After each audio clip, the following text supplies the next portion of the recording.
Lietuva yra geriausia, jūs labai gerai pastebėjote, kad mes turime štai šitą paslaptingą raudoną mygtuką. Kurį paspaudus nuo Baltojo tilto šaus raketa tiesiai iki televizijos bokšto ir įžiebs patį didžiausią krepšinio krepšį. Puiku. O prisimenate vaikystėje, ką mums sakydavo? Tik nespauskite šito mygtuko. Taigi mes dabar sakome. Paspauskite šitą mygtuką.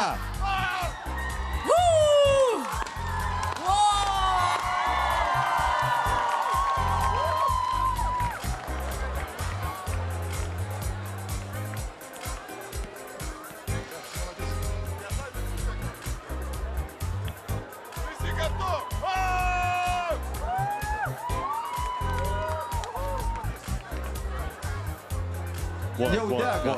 Dega. Nebejotinai. Paplokim visi.